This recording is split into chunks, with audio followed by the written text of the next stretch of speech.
So how can we rethink happiness? Let's talk about this. Whatever you feel you wants to come Yep. up. So specifically on happiness, because I'm like, this is one of the thing that it's such lacking in today's world, even if everybody has all the information, all the comfort, all everything is there, but happiness is going down as of today. So, and this is really when I started teaching, even if like science and spirituality was my life all the way back, but it's very the union of those two. And when understanding the concept is one thing, but able to apply it is a different thing. And this is really when I started teaching at the master's and PhD level, seeing the result and my programs after. This is where we're like, okay, I'm really on the right path of something that like everything I've done over the years are tools and understanding, but it's like the glue that made everything connected at the end. So I was not in there, but I wasn't there, but it's like it was part of it. Calling all women on planet Earth. I'm coming down to help you wake the heck up. Let's go, beautiful. Hello, beautiful souls. Welcome to another beautiful episode of Happiness from Within. I am beyond ecstatic for a really incredible guest. We have an incredible gentleman here. His name is Philip. How do you say your last name? Brouillard? If I say it in French, is brouillard. Brouillard. Okay. And to tell you a little bit about Philip, he's a best-selling author, you guys. He's a best-selling author, he's a speaker, he's the founder of an incredible company called VitaQuantum, okay? He's also a former top-ranked Canadian mogul skier, which I'm going to be really interested to hear about that. Incredible. He's a conscious researcher. He basically, what he does, you guys, is he blends quantum physics, okay? Neuroscience and the emotional alchemy to help people basically rewire your energy, okay? And reconnect with their true essence. So I actually have him here in front of you. How are you today? I'm great. I'm great. And you? I'm doing great, thank you. So I would love for you to take us back a little bit. What is this something from childhood that you were interested, like the whole like the quantum? I'm just curious, like growing up, did you tap into your tuition or like I'm just curious where that all started for you. Yeah. So I'll try to make a little story short. So at 5 years old, I said to my parents, I want to change the world. So they were like, where did this come from? 8 years old, I was called the smiling one. At 9 years old, I started my spiritual classes. My dad was a medical doctor, but also very spiritual at the same time. So I've born in kind of the left brain, right brain, and the science and the spirituality. And at 14, I'm like, I'm quitting school. I felt that school was meaningless. I'm like, why are we studying this? Because they don't know why they teach what they teach usually at school. And is there a link with life? Still no answer. So I'm like, if they cannot tell me or teach me what life is, let's go by myself. Um, I was able to quit school a bit later than 14 years old. My parents and the director didn't agree on my demand. So I that's why I jumped in extreme sports skiing. So I was 21 in Canada, 2 years in a row in mogul skiing. So I was feeling like ecstatic when you're in the jump and like there's silence, you're like in the flow states and like just amazing. But a lot of time when I landed, my coach was yelling, "You shouldn't do this." So like so they didn't want me to get my feeling, my emotion of why I was doing the thing. They wanted me to do simple things and keep it the way they know was things, which should better in their opinion. So when I decided to quit skiing at some point and was like, okay, let's find the next thing. Well, I'll try to search where is gonna what I'm looking for. So I ended up in drugs, different kind of drugs, trying to find different experiences. And bottom line, you take the drug, you have an experience, but it's stopped there. So it's not a lasting emotions or lasting feelings. So I'm like, maybe there's something more. So then I went to spirituality, energy work, almost name it. I've done it. I was like, it works, but it's still, there was like something missing. I didn't know what it was. And then I end up in business. So I'm like, maybe that's the thing. That's what everybody says. It's making money and making a difference. So I built a very successful functional medicine practice, seven figures. So money was there, impact was there. Like on paper, everything was there, but still inside wasn't there. So I'm like, okay. So I've done mostly everything, and the only thing I didn't touch was really science. So this is where I jumped into quantum science, quantum physics. This is where I did my doctorate specifically on understanding consciousness, but aligned with happiness. So your title of happiness from within. That's Pointing the wrong way. yeah, I'm seeing it. So specifically on happiness, because I'm like, this is one of the thing that it's such lacking in today's world, even if everybody has all the information, all the comfort, all everything is there, but happiness is going down as of today.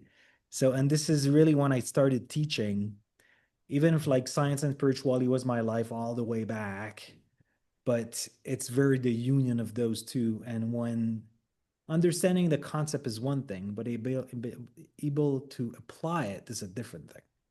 And this is really when I started teaching at the master's and PhD level, seeing the result and my programs after.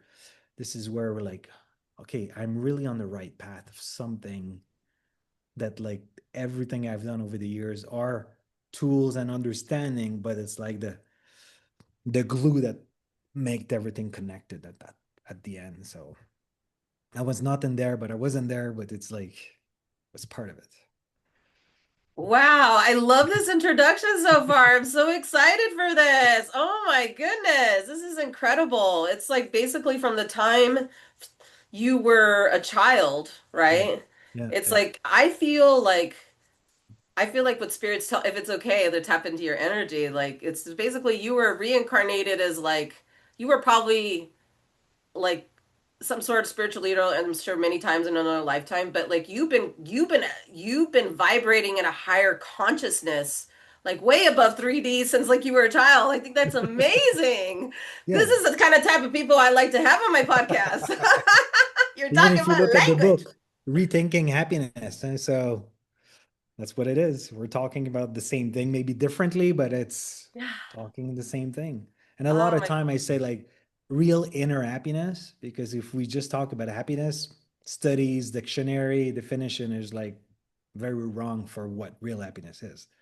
So I like the way you said happiness from within. It's not outside, but this is what we are being sold that happiness is outside. That's why we have so much mental issue today because we don't understand life or the rules of life. So we're giving rules, but they're not the rules for happiness. The rule for pleasure and manipulation and money and abundance and those kind of things. But you don't find happiness from there. Yes, exactly. Oh my God, I'm so excited. We've just barely started a podcast, you guys. This is going to be out of this world. So, and that's your whole book, Rethinking Happiness. I love this. We'll definitely go into that. But I'm really blown away by what you said because actually, it's really rare to find people that say what you said. It's like you literally have done it all, right?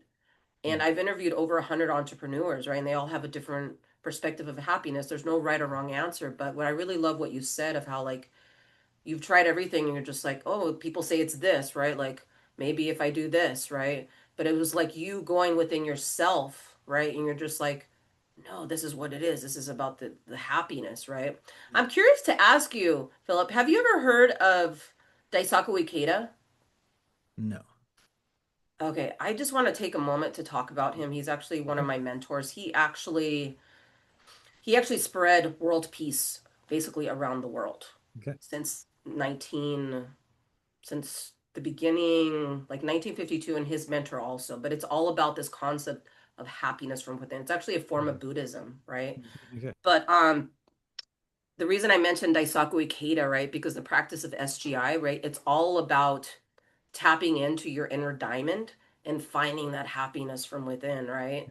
And Mhm. so, but I'd love for you to check him out. I think you would really be inspired by him because it's Mhm. all about But just an incredible human. Go ahead, I please. talk a lot about concept around Buddhism or Hinduism or the Kabbalah or the Hermetic Egyptian tradition because there's one phrase you said, like I spoke to 100 entrepreneurs. They all have a different definition of happiness. There's nothing wrong or right, but I kind of disagree here. Please tell me, Liv, we're here to have a dialogue. So, if happiness is, for example, there was a documentary in France, they did in French. The guy did interviews all over the world. I don't know the numbers, like 500 or 2,500 or something like this. There's quite a big number. And what he noticed is everybody is a different definition of happiness. But if we look from Hinduism to Buddhism to the Kabbalah and so on, they all have the same definition almost. So why they have the same definition and today we all have a different definition and we have the highest level anxiety, depression, mental health, unhappiness, disease and so on. So maybe because we don't understand what real happiness is. So if you define yourself, and that's the thing with entrepreneurs. I've been an entrepreneur for 25 years. I've got an MBA.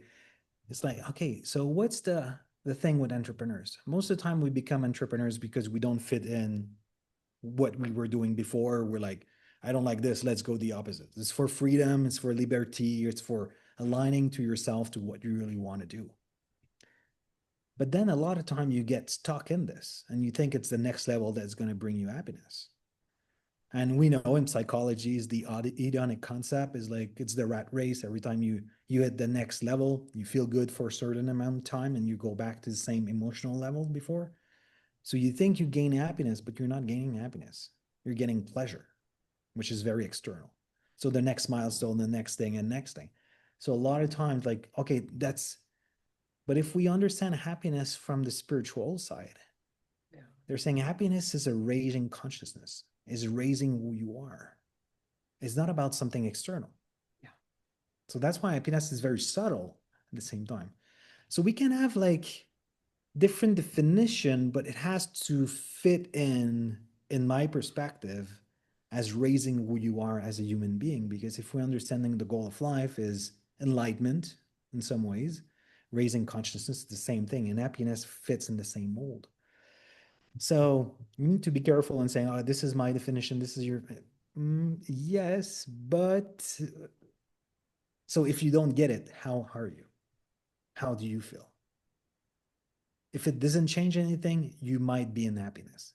If it changed something, then you're attached to something, then it's not happiness. It's to define who you are, it's to get recognition or to get love or to. So then this is not happiness because you get it from outside. It can be very subtle. So the difference between pleasure and happiness can be very subtle. So reading a book on spirituality could be happiness or it could be pleasure. Yeah. It depends why you're doing it. And a lot of times you're like, no, it's fine. I love reading books. But if you don't have your book, how do you feel? Is it to feel something from within? If reading the book is because you have a hard day at job because you didn't like it and then you read a book, you're still patching the thing. So it's not happiness. So, and if we bring the other concept of everything is oneness or everything is consciousness or everything is energy, then it's all about one line, which is evolution, because there's nothing bad or wrong. There's nothing good or bad. There's nothing negative or positive. These are human construct. So when you depend on something, we're going back to the duality perspective of like me being separate than Janet or being separate of my objective because these things are external. So there's a lot of paradox in everything that's being taught today because they don't look at life itself. They're looking at things very separately. Um, so we have the tendency now, like, for example, Hinduists were teaching breathing, meditation, studying text. They have a lot of different tools to grow as a divine being. Now we become specialized in one domain, specialize in one. Now breathing is a new thing, but meditation is another one. So but it was the whole thing before. Now everything is separate, and they're like, "Oh, you'll get enlightened with your breathing." Why Hinduists were not saying this before? Mm. Now we're more evolved, but we're more sick and more depressed than ever. Yeah. So there's like this thing that does not align in today's world on that perspective. I love your perspective. I really love also what you said about raising consciousness, right? Mhm. Raising consciousness. And that's one of the things that I actually would love to go into now. I would love for you to talk about um, more of this concept of, the quantum of like how, actually, before we do that, what does happiness from within mean to you? I'm just curious. Happiness from within is something that has um, no dependency on something external, which is very rare. Because if it depends on something, then every time you don't have that something, you don't feel it anymore. So you're always depending and searching for something. That's why companies sells you happiness, but in reality, they're selling pleasure, but they're saying happiness on it. Um, so when it's from within, the only thing that happened from within is raising who you are. But that's not what we do.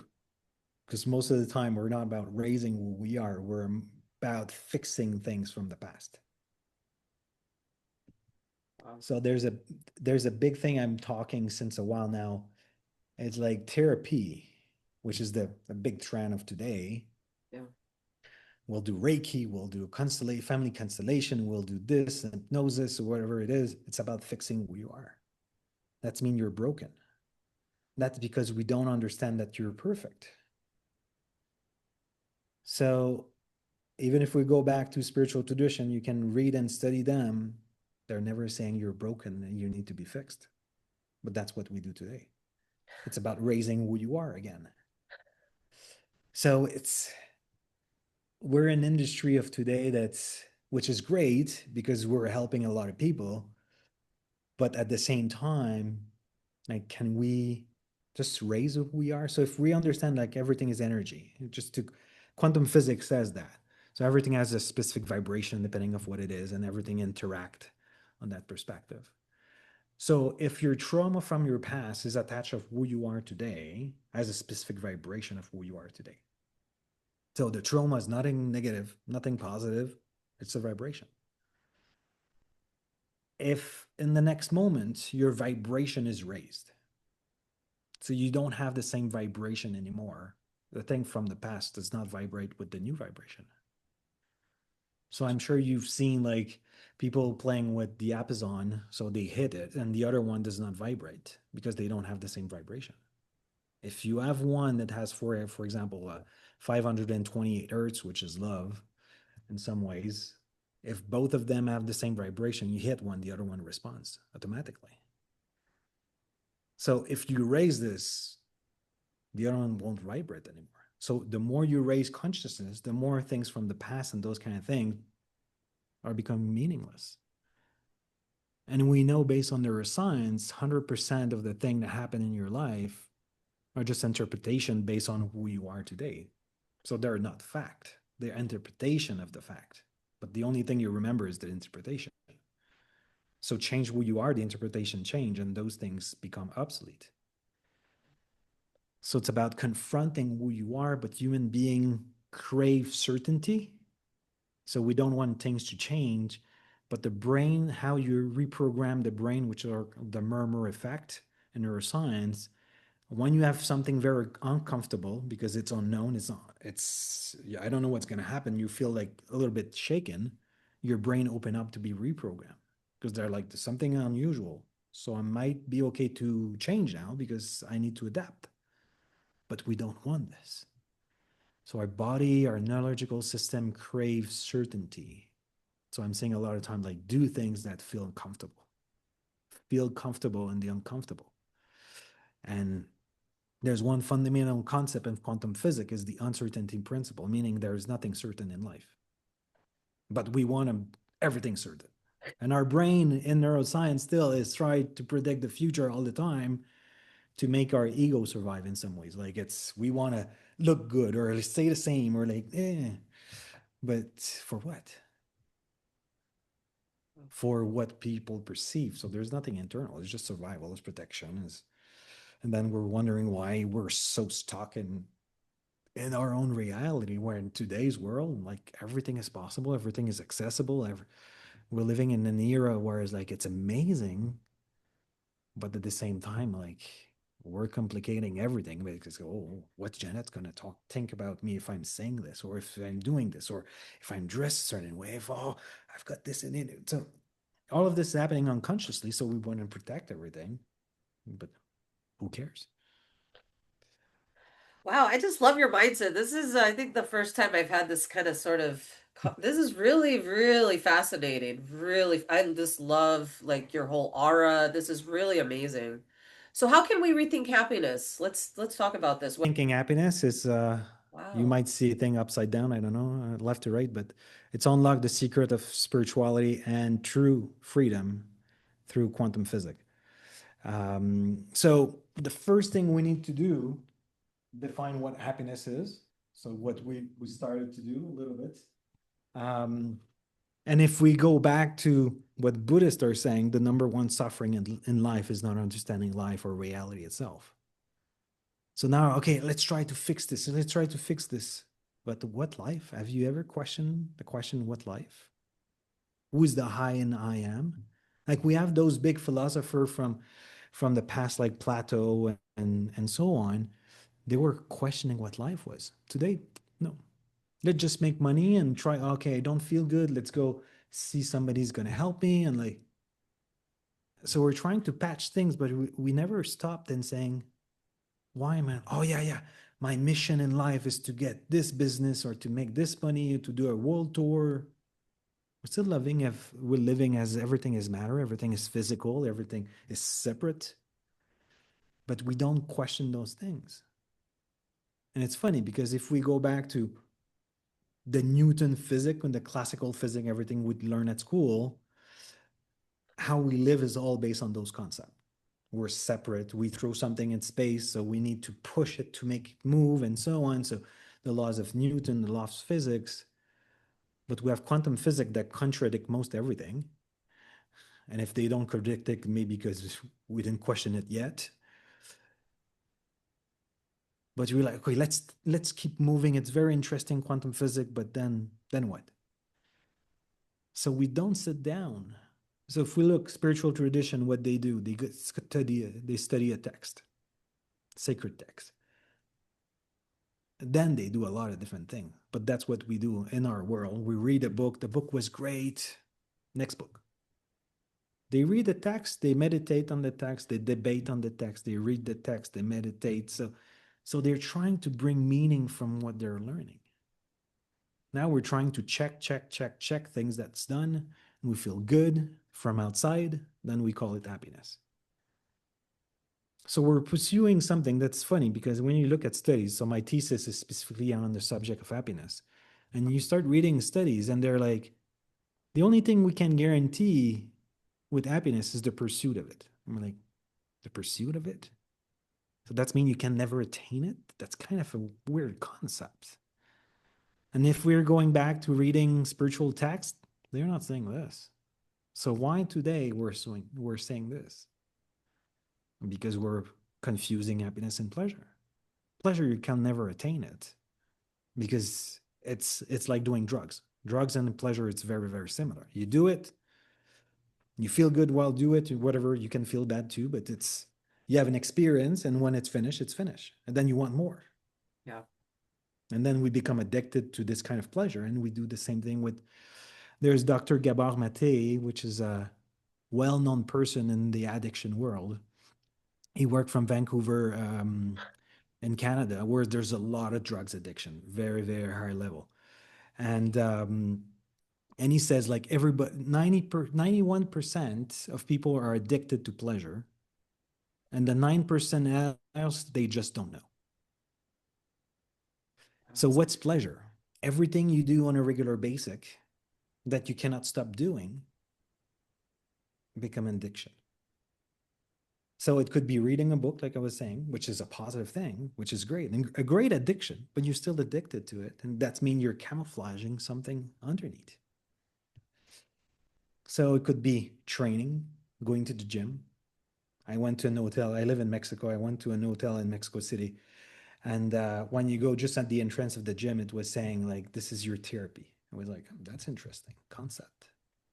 So you go to the gym to feel good because in your life you don't feel good. Wow. So we use so many different things now, which are great things. Go to the gym, it's good, positive, yeah. But if you don't go to the gym, how do you feel? If you stop your coffee every morning, how do you feel? Oh, I've got an headache, or I don't have energy, so I'm taking my coffee. Yeah, but we need to fix why you don't have energy or you have an headache. So we have so many tools today, and we have more than ever today, but we have mental health issue more than ever today. So if we don't redefine what's living, so in the book in French is called Rethinking Life and not Rethinking Happiness. But then when we're talking about editing it for the English version, they're like, life is maybe too far-fetched for most people. So let's say it happiness. Huh. So in the subtitle in French, it's when quantum physics and spirituality join, happiness materialized. So it's like when we understand what life is, we can start really touching happiness from within. So so understanding life for me, it's the foundation of what it is. Because then what are you doing every day? You're just following like rules and guidelines and belief that you've been given by your parents, by school, by friends, by government, by corporations. And then you think that's life is. And then you see the numbers, you're like, hmm. And that's the paradox of progress. We're more evolved than ever on all levels, information, technology, comfort, but we're sicker and unhappier than ever. There's something we didn't understand. So why is that? Like in the States, it's the sickest country almost in the world, but they have all the information in the world. Like they have all the best technology. Some people say, oh, you're lucky because I'm from Canada originally. Oh, you have a free healthcare. Yeah, free healthcare, but it's not better. I prefer the healthcare in the US because they're super advanced because it's a private system. So they're super advanced, but on the other side, like they're super retarded in some ways. They have like both extreme. But still, you have a choice. So in Quebec, you don't have a choice. That's what you get. It's free. Like, yeah, if you don't like it, so you pay for your tax and you pay for your system. So you pay both ways. So, but then you're like, okay, how can I change things? So if we understand in quantum physics, a fundamental principle is the observer effect. So meaning, to keep it simple, when we throw an electron, when we're not looking at the electron is not really an electron, it's like a cloud.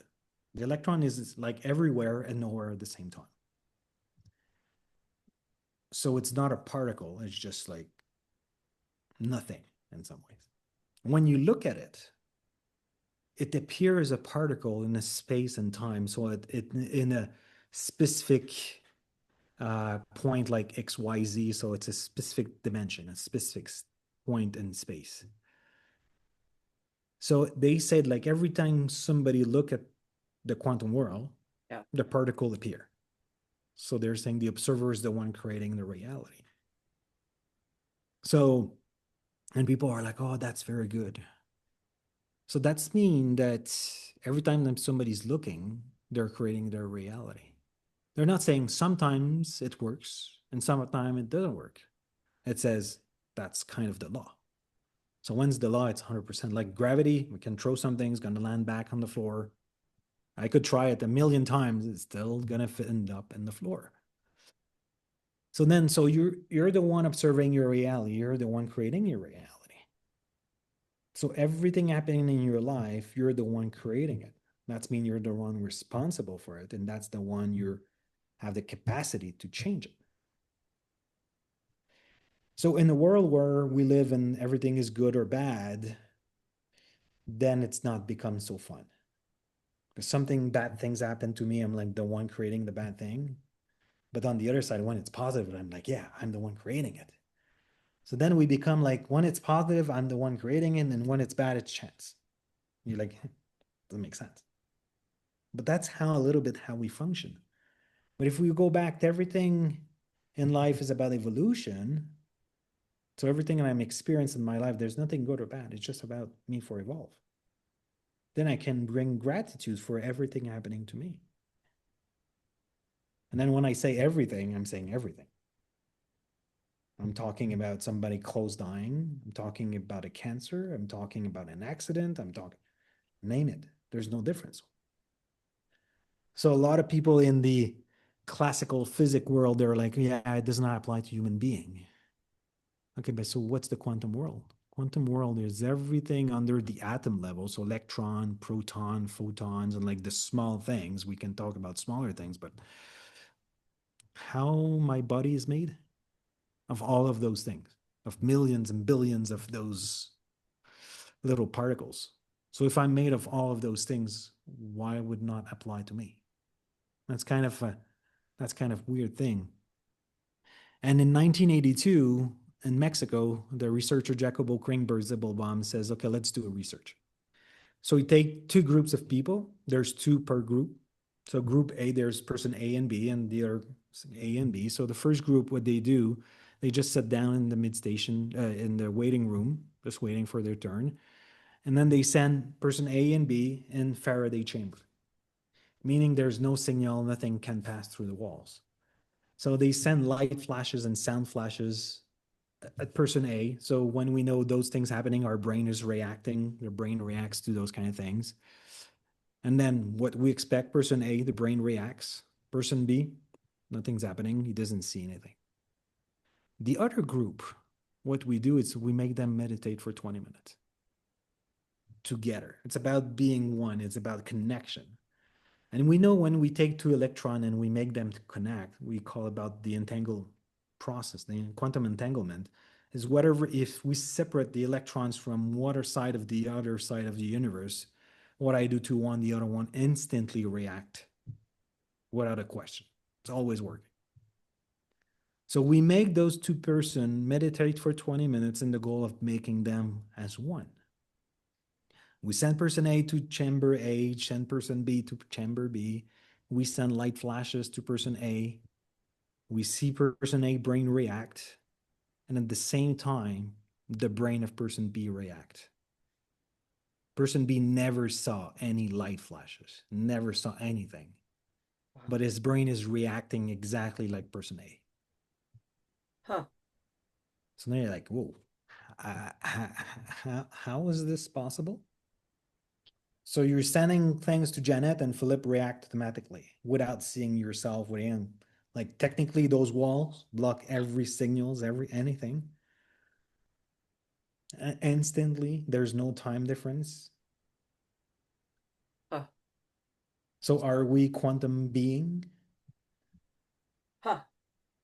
So now we're challenging how things works. And that's the thing. So if we're quantum beings, so then if I'm creating my reality, everything happening in my life for my own growth, that I resist it, we know somebody who's resisting is going to just keep the same thing repeating over and over. And then the person said, why is it happening always to me? Yeah, because you're not learning from it. Until you learn from it, you'll pass and you're going to learn something else. Exactly. So those phrases are kind of used in society, but they're like just you're just unlucky. Like, where's luck in there? Have you ever played a video games in your life? When I was a child, yeah. Yeah. Okay. Philippe, So can have I you just ever grab, played? I'm sorry, Sorry? can I just grab some tissue because I'm a little Yeah, confused. yeah, yeah. Give me Go 2 seconds, 2 seconds. Yeah. Okay, I'm back. That was fast. Please go ahead. So You were if you asking ever about the video play game, the video. video games and you're playing video games and then you're playing, for example, Mario Bros. I don't know how you say it. Mario Bros. Dun, dun, dun, dun, dun, dun. Yeah. Okay, go. So you're playing at some point, you just die. Yeah. Just by chance. You didn't get eaten or you didn't fall in the hole or whatever it is, you just die. Will you continue playing the game? I don't think so. Because you never know when you're gonna die. So whatever you do, you're just unlucky. You're just dying like this. And There's no reason. That's a weird game. And then when we are a human being, we say, oh, you're unlucky. Are you lucky? Or like, that's mean that you don't have really free will when you say there's chance. And our greatest researcher, Einstein, says, God doesn't play dice. There's no chance. It's all probabilities. And those probabilities are just based on how you see life, or all your values are, what your beliefs are. So, for example, I know people that train kids to see blindfoldly, You to mean like read the book fully intuition? blindfolded. You mean like So physics? we put a blindfold, Uh-huh. and I'm reading a book like you and I. Wow. So I'm training on different things, and I was playing, and the person said, "Okay, what color do I have on my desk?" Then 5 times in a row, I just call the color. The probability is almost none to zero. So the chance is out of the thing. There's so many things like this. And then you're saying, how's those things possible if everything takes time, everything is in space, everything is, yeah, but these are coincidence and like, it's kind of funny, but at the same time, that's how we live. So people in spirituality says, yes, everything is one. But then they're saying, oh, this is negative. So you're saying things are dual, negative, positive. No, you're not saying everything is one. The moment you're saying that this thing is negative, you're having gratitude for it because it's perfect, then you're talking about oneness. So that's the thing. We know so many concepts today. I know very few people that like study different spirituality or fully deep in one, but everybody says they're spiritual. That's so true. So I was, when I was in Montreal living, so we met somebody that was at the TV managing all the things that are happening in the Middle East. And he was saying that's very funny because people are in war regarding religion. But now he called it religion à la carte. Huh. So people are saying, I'm Muslim, I'm Catholic, I'm this, but they choose what they want. They keep like 80% of what makes sense for them, and the 20% they push it out. And they're saying, I'm like this. So you're either in or you're out. Like you're not halfway pregnant. You're either pregnant or not. So either you follow the teaching of Allah in the Muslim, or you don't. You don't choose what you want. But that's how we live today. And then we make war from those kind of things because we don't agree on the same thing, and like you either follow or you don't follow. So you cannot say I'm something like this, but you're not following what you're following. So that's we have this paradox all over our life, but we don't call it. We don't talk about it because it's comfortable. So I won't call the shot on Jeanette because she's going to tell it about me. Or you're not like this. So we like to keep things simple. So if we really want to go towards happiness and raising consciousness, we need to study life. So that's why, for example, there's a class in my program, we talk about reincarnation. So people are like, yeah, it makes sense. Okay, but you believe in reincarnation, but you don't live as reincarnation exists. So where's the problem here? So I bring all the science of reincarnation, all the studies that shows this. So we don't have a proof, a physical proof, because we never send somebody attached and then we bring it back with the rope saying, okay, what happened? And so we don't have those kind of studies, and we'll, I think, never will.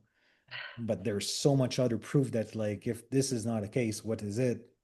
Nobody answered me something else as of now, but so that's the thing. So if we study what's living, who we are, why we're here, then we can change everything.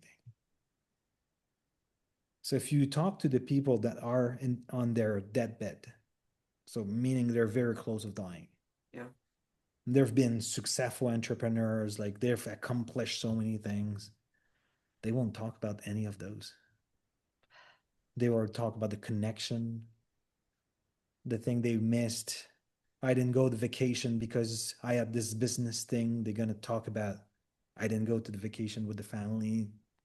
They're gonna talk about human values and not about accomplishment, money, and those kind of things. And then like, why? Why are they shifting? Should we learn something from them? Maybe. But no, no, no. I'll do the same thing. I'll be successful. And then you're at the same place at them and you're like, oh shit. So it's like we don't want to learn those things. Like we know, but knowing doesn't change anything today. So can we just sit down and relax and think about things? And a lot of times when we launch the book, people are like, oh, what's your number one tip for the book? Do a book club. It costs you nothing. Yeah, you buy a book, 25 bucks. I don't know. I don't remember the exact price, but and then you take the time to read a chapter, you discuss about the book, you discuss about the chapter, what we did, the book, the way the book is written, we talk about concept, and a lot of times it's new concept for a lot of people. And then we pose we put a question. So it's interrupting your flow of reading. It demands you to take a break and reflect. And then there's a companion guide that comes with the book. There's approximately 5 questions to reflect for each chapter to make you reflect even more. And in the thousands of books we've sold, there's approximately 17% of people that downloaded the companion guide. So I was like, Wow. that's interesting. So we're giving a free things to go deeper in the book and you don't use it. So there's a guy that lived close to here. I met him and said, I read your book. It was fascinating. And I took no notes in the book because I was working with the companion guide. It made me so much more reflective. It costs what? Time. That's what it demands. So we prefer like doing a lot of things with time instead of going deep in something with time. And we know if you want to master something, it demands 10,000 hours. So if you pass 10,000 hours there and there and there, you'll never become a master of your life. So a lot of people sometimes when we talk about the program, they're like, how many hours or minutes do I need to spend every day? And like, does it change anything? And sometimes I could say like 45 minutes there. Oh, that's a lot of minutes. But you say you want to like be happier, be more aligned, be more peaceful, be more, but like that's too much. I'm like, that's interesting. So we want the moon, but we want to stay comfortable in our couch and like watching a soap opera and those kind of things. So we ourselves act as paradoxical in what we want and what we don't really want. Because at the same time, every time I change, I don't know what's going to happen. I don't know what the future is going to be. So that's the reflection of what's living. That's a very intense question. That's the same thing. What happiness is for you? Oh, okay. Let's get this to do this.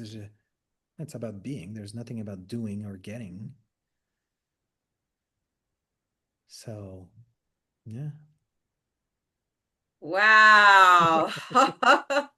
Wow, wow, wow.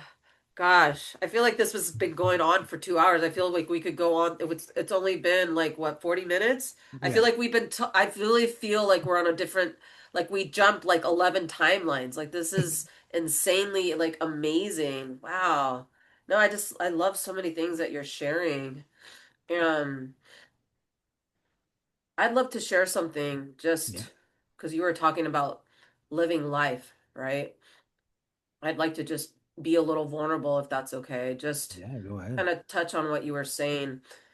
From the time I was born, like literally, I mean, not when I was a baby, but I knew that I didn't want to come back into this life. I knew Mm, that it was going to be super, super hard, right? And one of the things I'm so grateful, it's like exactly what you were saying, like everything that I've overcome in my life, right? The trauma, the having an incurable disease in my body for 20 years and not understanding what the hell, the DR's telling me that I was never going to be able to walk again and da da da da da da da da da, right? But mm, like I always questioned a lot of things. I'm like, no, there's a way. And then just only 5 years ago, I was able to actually completely heal my body after 20 years, right? And I mm, I wasn't able to sit like this, and I love what you said. And like the thing for me for happiness, it's like I agree with you 100%. And it's one of the biggest things that I've actually learned in my Buddhist practice, right? It's like it's not this thing on the outside that's going to bring you happiness. It's about mm, like how are you living your life every day, right? mm, And I use this as a tool to like just tap into myself every day, right? Because it's true what you said. Most people they don't want to look at themselves, right? mm, mm. But yet they have 2 hours a day to spend on social media, TV, whatever it is, right? Yeah. And so I love everything you said. It's just like yeah, it was just so deep. I mean, like I said, I think we could dialogue for like 3, 4 hours. I mean, it's so so good. Yeah, I sometimes we do multiple episodes with some people because like I just want to go deeper on this. I'm like, Oh no, yeah, but definitely we could definitely look into it part two if you're definitely rested, we can definitely talk about it. yeah. But no, this is just so good. I'm just curious to get your I'd love to get your my question for you is this. What is your outlook with all this stuff happening with AI and this disconnection happening in the world right now? Mhm, mhm. So whatever it's called AI or whatever it is, Sure. so if we're going back to the observer effect, so we're creating the reality we're living in right now. So some are saying it's chaotic. Some is saying like it's amazing because like everything is like you click on a button, you do make money, and like that's the new ads that you see online is just like do nothing and make money. That's the new trend. So AI, so there's two way of seeing it, and the two ways are perfect. The first way is like AI and robotic will remove all the jobs that are not needed, and then we'll be able to work on ourselves and evolve as we are as human being, which would be amazing. On the other side is going to take all the job and people will go just deeper down in the pleasureful things and enjoying life, which is not really enjoying because enjoy is very similar than happiness, but it are going in fully pleasure mode, fully disconnected from reality and getting on the opposite spectrum of happiness.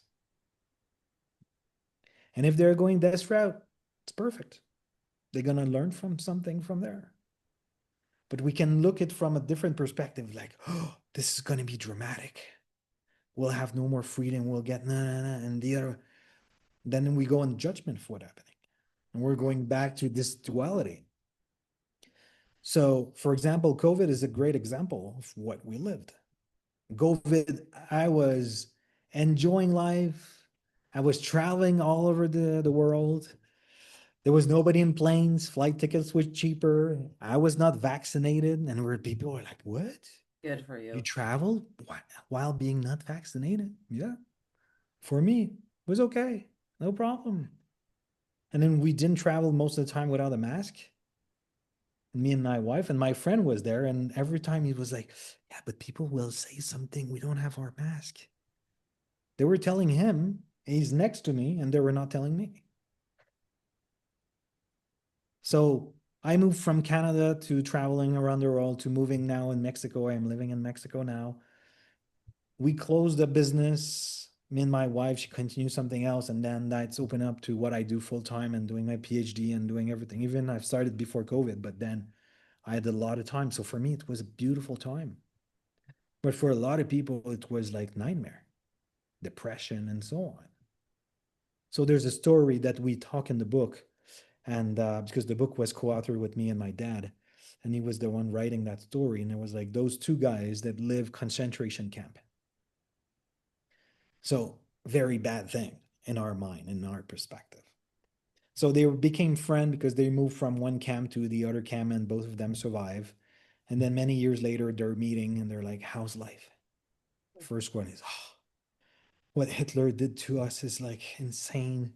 I'm so depressed. Life is so hard. Like, you cannot live after living this experience. The other one is like, oh, life is so beautiful. What we lived before. I'm so grateful of living, and like they live the same thing.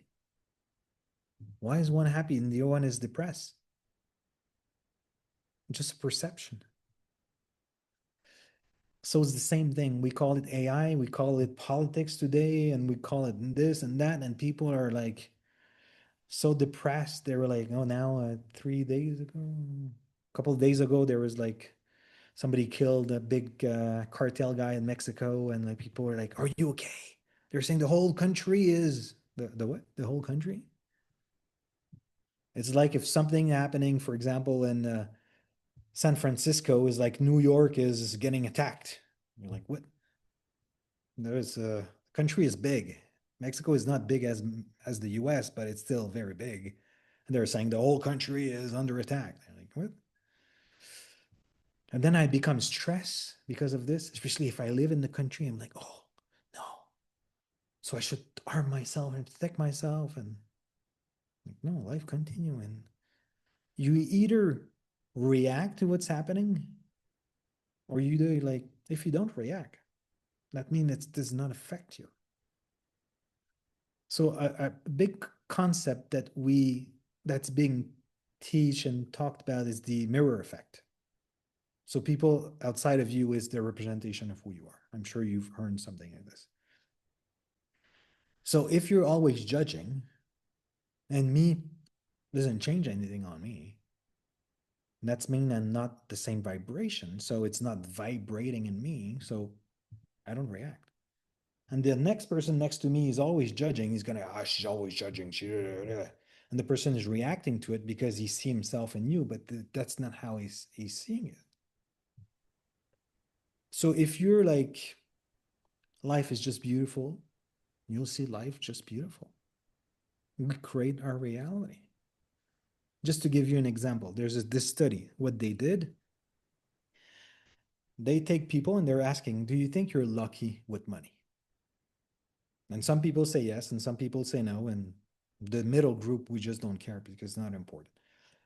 So what they do a stage restaurant with actors, and then they put money on the floor.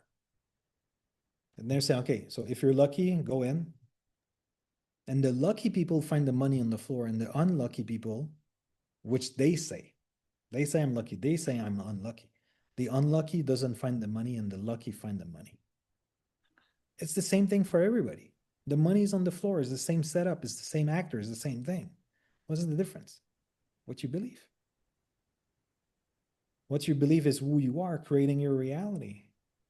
So until you don't change who you are, how you see life, how you live your life, you'll get the same thing. You might fix this and fix that with therapy and this and that, which is not bad. But until you change who you are, you'll get mostly the same result in your life. And then you're going to say, oh, that's Janet's fault. That's my husband's fault. Because I'm unlucky. So that's kind of, it's funny, but you're laughing because you see it in life. We see our friends, our kids, our parents, or whatever it is. We see that's the message there. And then we're bringing luck. I'm not responsible, so I'm unlucky because Janet is the one doing this to me, and which is a nonsense. So it's because of the guy that programmed the video games that I'm dying just by chance. So if we go and prove so many different things on spirituality today, and one thing that they most all say, they're like, you're choosing your life back. You're choosing to come back. If you know that when you come back, there's a lot of things you have no control of, would you want to come back? Which is insane. Like, you're like, yeah, go try and play and evolve. And we'll see how you done with chance and like having no power. It's absurd. It's like it's a little bit of what Einstein says, like doing the same thing over and over again and expecting a different result is insanity. So we're acting the same way, but we're like, okay, it's a different tool, it's a different thing. Is but we're trying to fix the thing. So if like if your toilet doesn't work, try to understand why instead of just taking a hammer or a wrench or this or that. Like it's not changing the tool. It's understanding how the toilet works, for example. Wow. So yeah, so there's a lot of reflection towards life, but it demands time. Demand time. So that's what I love from Buddhist perspective. They study things. So when I did the 1 week retreat in the Buddhist temple in Nepal, like every day we had the conversation. He was answering questions like, but a lot of teachers like, no, I don't answer question. I'm like, what? You're not answering question? You don't want people to reflect and bring questions because when you bring question, that's mean you're reflecting. So if you have a teacher or a guru, whatever you name it, never answer question, I'm like, why would it that to be doing? That's kind of interesting. And when you read most of the recent like Indian master and those kind of things, there's a lot of big names that, over the last few years. Um, a lot of times they're just doing Q&A. That's the only thing they're doing. Because it's through questions that people reflect. And that's one thing I do in my program. There's twice a month I'm going live with all the group and answering questions. But during the whole month, people put their question in the app and I just go there and question them back or answering question depending on, but they need to reflect. And then there's other live is we just give you questions and you just exchange with others. Because it's not about more information and what the meaning you take from the information. That's important. Because if there's no right and wrong answer, that's how Buddhists are studying life. Now we think we know better. But that's so funny. Yeah. It makes me laugh all the time too. So funny. Well, this has been Yeah. really great. I think we're gonna end. I think this Yep. is Yeah. good. Um, well, the last thing I do, if you had any other last minute words from your heart that you'd like to share, I'm gonna open the floor one last time for you. Go ahead. So question things. It's I've been saying this for a while. Like the book, if you read the book, if you want to buy the book, great, but do a book club for it. Or at least be two-person. Like in the worst case, if you're too shy, like just take the workbook and like reflect with your own self. But it's reflecting alone here is not a good thing. Some courses I was doing in the past, they're like, this is a bad neighborhood to be alone. It's like you don't want to be alone there. You want to be with people. So be with people, talk about life, reflect on life. There's nothing more important and it costs nothing in some ways. So if you're being guided by me or by the other people, it's just going to accelerate things, but you still need to do the work of reflection. So sit down and just, you can really listen to this podcast and like, okay, I'm talking about this. What is he meaning? Instead of jumping to the next podcast and listening like 2 times faster on the car while doing other things, like, oh, I'm listening to 20 podcasts now. And like, and how's your life transforming? And a lot of times it's a little bit, but for the time you're putting in, you should get way more return. But we're in the consuming things today. Information has never been so easy to consume. So sit down, relax. And there's the slow movement, like slow cooking, slow eating, slow things. The same thing. Learning needs to be like, take your time on this. So I can sell you my programs and do this, but it's like, take your time, reflect on things. Learn to reflect. I love that. It reminds me of one of my favorite authors, Robin Sharma. I'm not sure if you ever heard of him, but Yeah, he yeah, talks about being in silence, yeah. stillness, and solitude. I was like, Mhm. oh. I love Yeah. that. And for example, there's a course called Vipassana. You might have heard of that. It's based on like, in my perspective, when I did the course, for me, it's Buddhism, but they're like, this is not a religion or a spirituality because you want it to stay neutral. But it's 10 days of meditation of 10 hours a day. It's a silent retreat. It costs zero. You just give a donation at the end. So food is done. So you just meditate. That's it. You cannot talk, you cannot read, you cannot write, you cannot do anything else about this. And for a lot of people are like, oh, I'll never do this. It's too intense. And then they do the next one, oh, it's too expensive. They're like, this one is free. It's all over the world. Oh yeah, but and some people are like, you're going in prison. You won't have a phone, you won't have somebody to talk for 10 days. Like me, when you finish at the end of the last day, they're like, you can start talking with the other people before leaving the next day. And everybody was like, oh, I'm so exhausted. Like it was very intense. I'm like, can we do another 10 days? Because you're just being with yourself. And we don't have this time anymore. We're like doing things and then I've got a daughter of 2 years old. So like, Oh, so that's one thing, like slow down.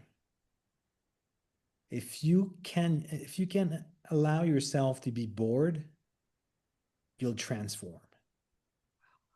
But this is the place where like they don't want to touch with like a 6 foot rod that like no. I'm starting to be bored. I've got my phone. I'm okay. I won't get bored. So this is the new entertainment device. It started in the time of Rome. Entertainment with the circus, with the gladiator. oh. And then when we look at the history, it's very interesting because history tells us a lot of things. They invented those things to entertain the population to make sure that the population doesn't go against the government.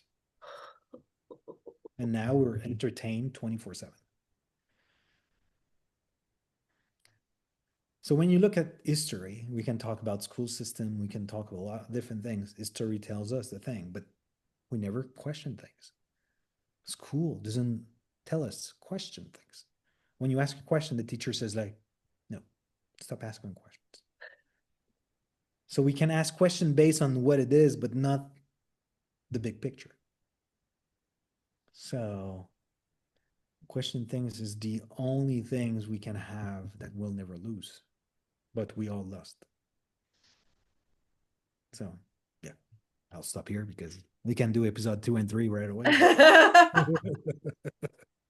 No, this has been amazing. Wow, from my heart to yours, I really want to thank you for being a guest here on Happiness from Within. Please excuse me, I've just been slightly under the weather, but this was still amazing. Is it the weather? You're creating the weather? You're but that's the thing. Like we don't so like you put it out there, but you're like, oh, okay, then why I'm creating that?